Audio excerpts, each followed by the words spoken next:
Welcome to episode 5 of Two Expats Abroad. Today we're going to talk about money, Kieran, and breaking free from some of the money myths that people walk through their lives with. I know I did. I know I used to, in my culture, I would say, existed the belief that money is the root of all evil. Money's hard to come by. Money doesn't grow on trees. All of these things. It's interesting that you mentioned where you come from there in Ireland. Is there any particular reasons why that might be? Like the attitude towards money being negative? Yeah, like in the 80s, there was a massive recession when I was growing up. Everyone was really poor. Like nobody had anything. That was the common feature of living in Ireland in the 80s, and that's when I grew up. So I was swimming in that. I was swimming in, we can't afford this. So that's a lot of where that came from. I don't know if it was the same. Well, a lot of people went over from Ireland to England in the 80s to get work. I know economic migrants, yeah. you would say, wouldn't it? Yeah, a lot of people. Yeah.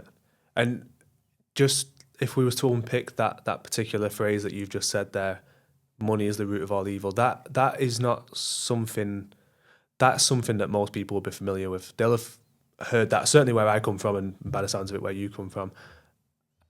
Why do people have that viewpoint? Well, you have to think about what money is, right? Money is just a representation of value, I would say.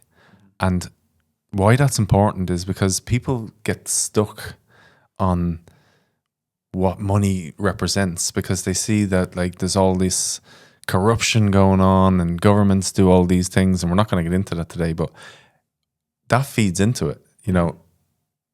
That really feeds into people's beliefs around money and how to create value, right? Now, that's a big rabbit hole, which we're not going to entertain today. But at the end of the day, money is a representation of value. So what you said earlier, that value has to be represented from you because you like things. How do you get things? Mm-hmm. You have to pay for them. You have to get money. You have to make money. So how are you currently making money? Is that a question? That is a question. Go for it. No, I understand what you're saying though, that the as an exchange of value, like that's when I first realized that I want to earn my own money because I wanted to buy things that I wanted at the time. So it was like at 13, for example, I think I went to my mum and dad, and I never went without anything. Like my mum and dad really, really looked after us well as kids and stuff and took us all the places we wanted to. But if you wanted an extra thing on top of those, like, no, you had to do something around the house, or you had to go and get a job. And at 13, I think it was, I see my brother maybe and friends going to away matches, like football matches away from home. Yeah, but who do you support? I'm an Oldham Athletic fan. And I think there was just a few local away games that my brother was allowed to go to with his mates. And when I approached my mum and dad, can I go? They'd be like, well, no, like it's not safe. Like that might have been like the first excuse. And then the second one might have been like, well, you can if you can pay for it yourself. And I was like, bang. So that was my first exposure to money. As soon as my mum and dad were like, well, you can go to away games to watch Oldham if you make your own money. That was it. So it's always been an exchange of value for me, and it's about the things that I want. So it's what am I willing to do to exchange value and receive money for the things that I want. And right now, obviously, those things have changed. So if I want to build my own house in Poland, then I've got to build enough wealth to do so. If I want to move abroad and have a business in the UK earning British money, then I've got to be willing to sacrifice and build a business that allows me to do that.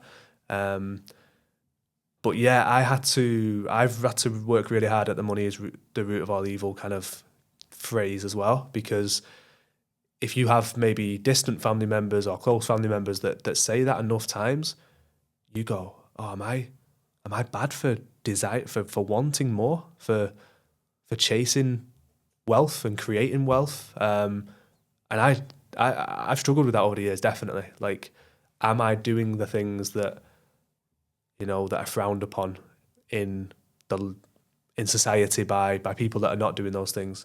Keir Starmer, the obviously the political leader in the UK right now, the UK right now, he said that I think he said that landlords or property owners are not real workers. Yeah. What they're not real wealth creators or something. No, like I forgot what he said. He said something along the lines of that. It's not a real job it's or not something. It's not a real job. Yeah. And if he could see the sacrifice and the creative side of what I do, then he maybe he would go back and challenge that statement. But we're into politics. Yeah. We're right on the edge there. But no, I'm a real fan of polar models. So Polar models. yeah, I like to think of this in terms of the two poles. You've got a scarcity mindset and you've got an abundance mindset. And I grew up with a scarcity mindset. And it sounds like you may have dabbled in those waters, but it sounds like you had more access to an abundance mindset, I would say.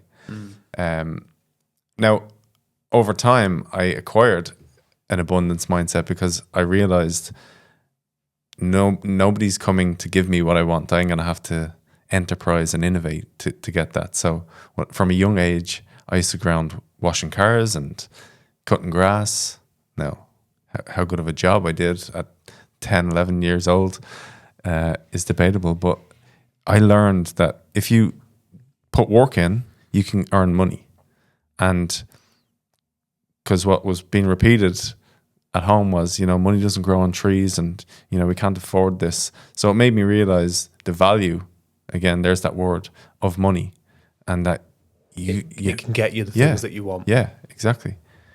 So a question that I would encourage people to ask themselves is, what is it that they currently frame the whole mindset around money? Do they view money as accessible, or do they view money as something that is far away? Or fixed as well, because I always see that there's people that are not brave enough to ask for a raise in their working environment, or to potentially move to a business competitor of the company that they're working for to get that raise as well. Sometimes they might not feel deserving of it, or they might not feel that, again, talking about sticking your neck above the parapet, like, oh, actually just stay where I am and I can get by with what I'm, but nobody, who wants to get by? Like, people, you should want to, I believe you should want to thrive and look after all those people that you can all around you. Yeah, so that's what I mean. You've got obviously an abundance mindset with regards to money, because you see, I can get what I want, but I have to put work in, right? And you see a roadmap for that. A lot of the time, what I've discovered coaching people is that they're not clear.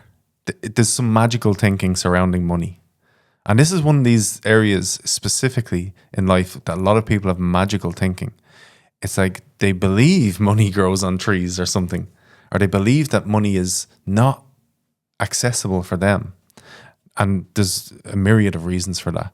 And usually it comes down to, the narratives that they've been fed from a very young age in their culture, and believing some of those things, because they believe that, if you're told over and over, I can't afford it, it's not an obvious thing to say, well, what can I do to eventually be able to afford this? And that's the game changer. When you start asking questions like that change your mindset from scarcity to abundance, asking who can I leverage? So another example of scarcity, if I'm understanding it right, would be even like, people like me don't get those things. Yeah, that's very common. Yeah.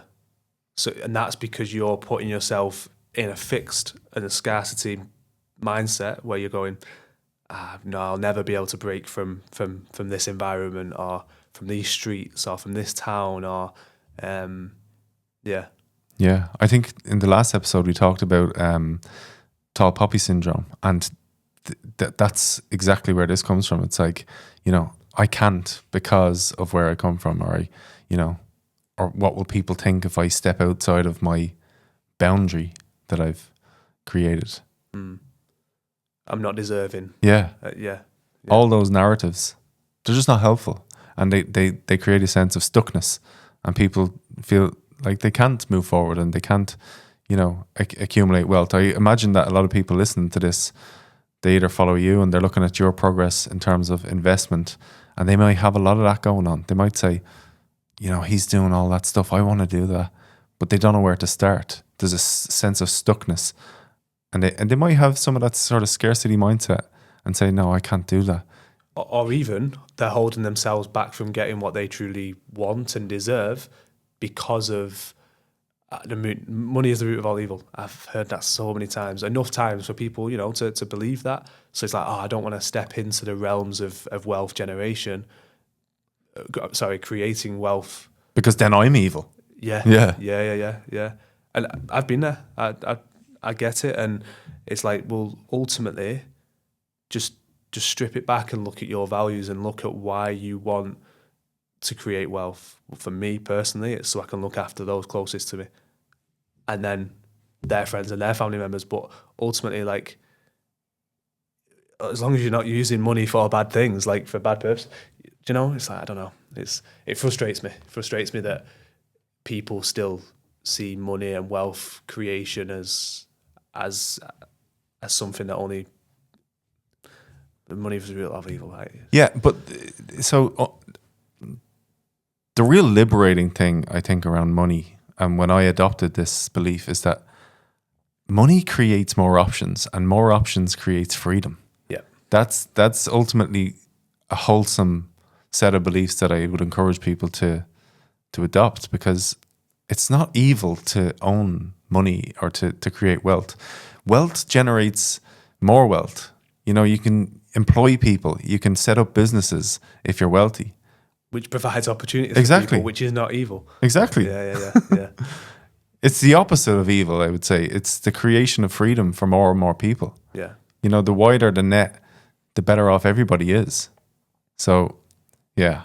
No, it's interesting that you mentioned that in terms of what does money provide? It provides options. And then when you've got options, it's liberating and you can experience freedom. Like for me, being kind of backed by cash flowing assets has allowed me to see the world and be exposed to, other ways of thinking, more creative ideas, and also just to ultimately be grateful for where you've come from and what you've already got to date. Because if you go to some of these places, they're really, really challenging. And, I've spent 3 months in Southeast Asia, and like that's a reminder of that the opportunity you've got in front of yourself. It'd be silly not to make the most of it. Yeah, exactly. Because given the opportunity, those people definitely would. 100%, exactly. And that's interesting. Like, you've created what your version of freedom is and kept your business going at the same time. Maybe talk a little bit about that. Like, how have you recognized and been able to see that, you like to go on trips, but you also like to keep building and growing your businesses? How have you found the ability to balance that? Just by doubling down on the things that have given me it in the first place. So if you can acquire a certain level of wealth that allows you not to be, allows you to be fully self-employed or work your own diary and work in your own times, then that's, again, liberating and aligns with my values of freedom. So it's just doubling down on what's worked so far. So what got me here, maintain it.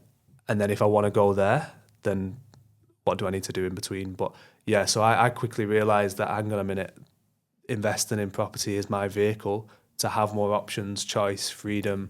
And for example, like my parents are coming to visit me here in Poland this week on a Wednesday, Thursday and a Friday. Like, I don't need to tell anybody my parents are coming over, I'm booking time off in advance. Like, yeah. I think we booked a trip like last week. And that's so liberating, just to be able to say, I'm going to spend 3 days with my family members and nobody's going to tell me that I can't. And that, for me, is reinforcing to double down on what's worked, is to invest, to create wealth, to create choices, and don't see it as a bad thing.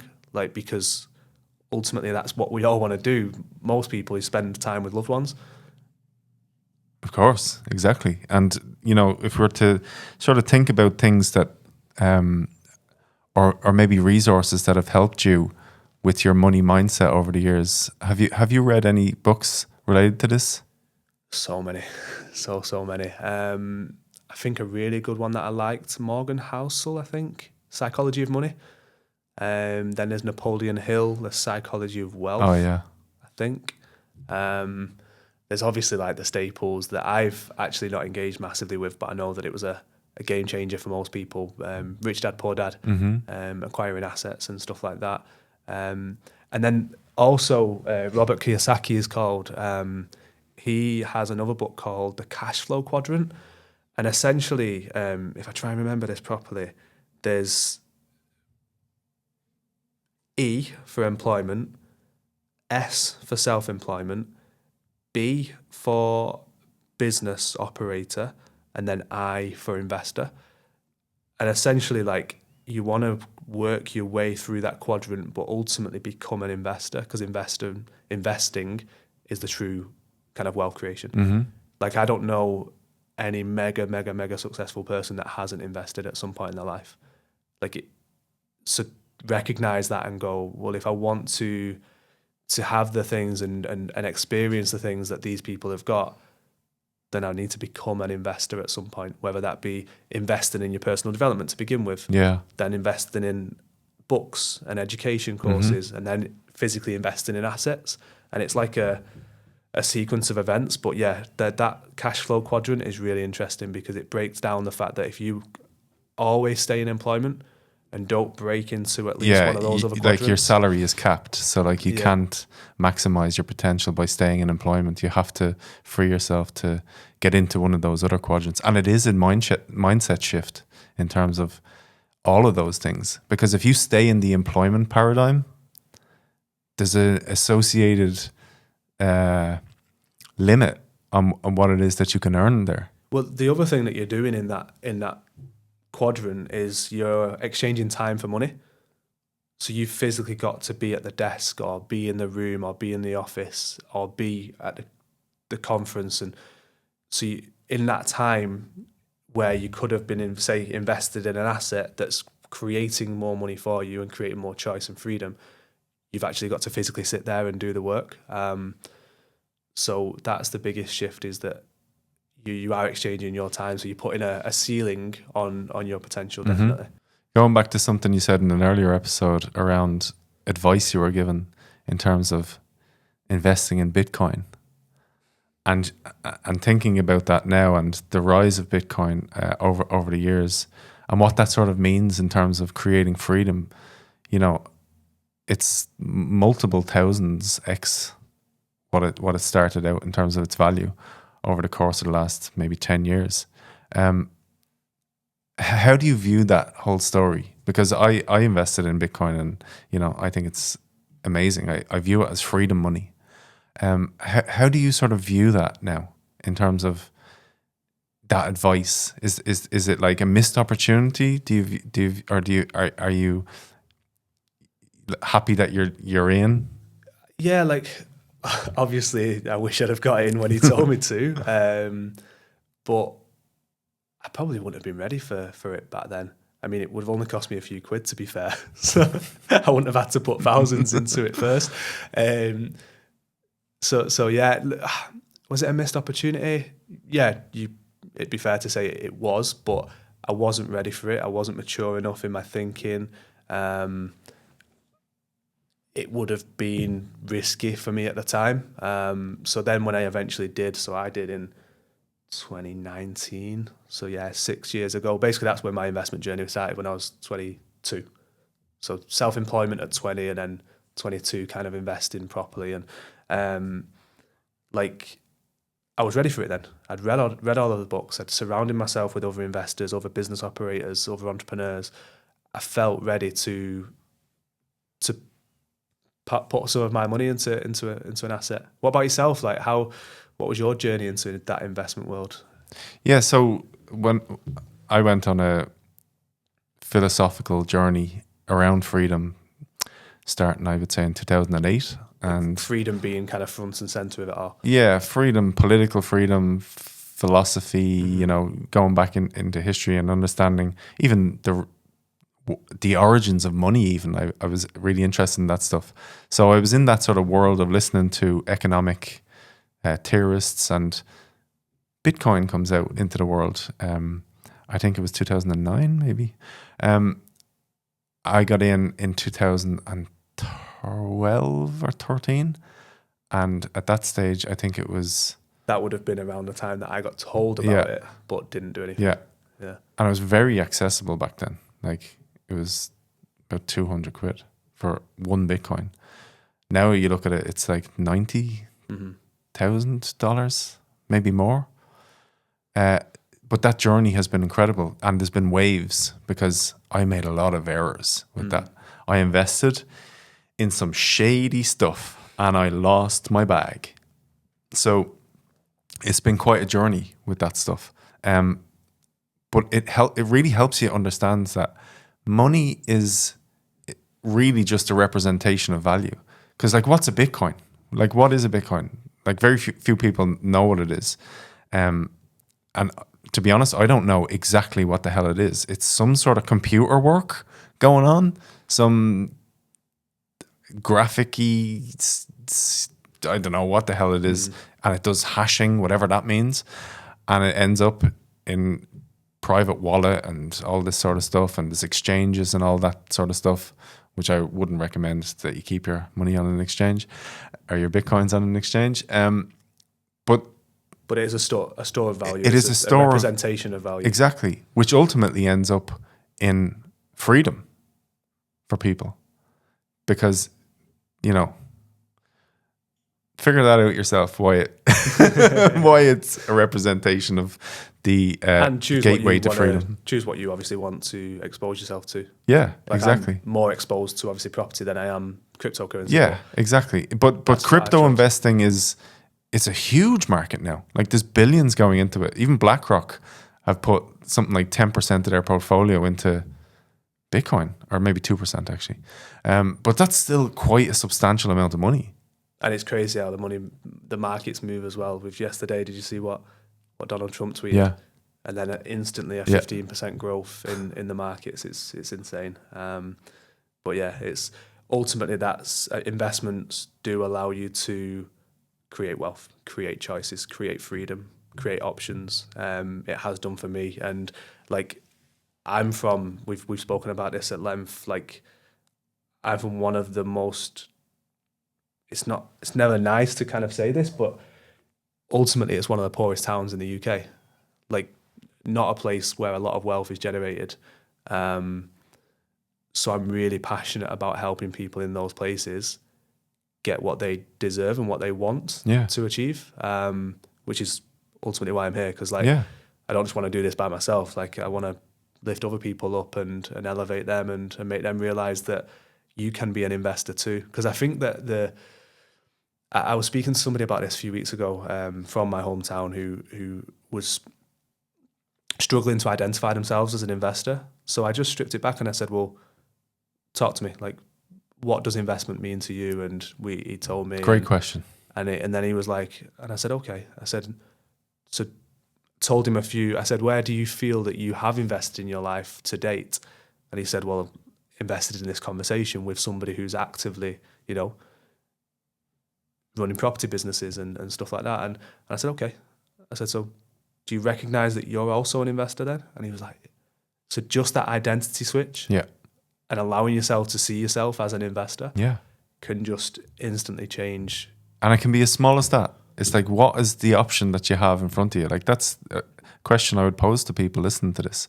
What are your options right now? There's always an option. Maybe you're just not seeing it. But what is that option? What can you do differently right now that could open a door where you're not leveraging maybe somebody in your life already? Maybe there's a business owner, have a conversation with them.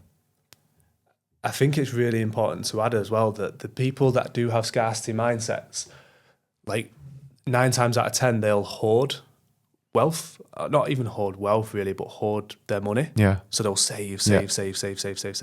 And first of all, recognize that that's quite a good thing.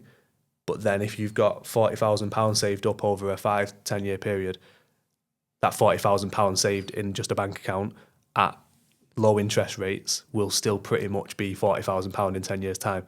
Whereas if even just an allocation of that 40, so you've saved 40, well done, worked really hard to do that, allocate 10, 20% of it to investments, because investments is what will grow wealth.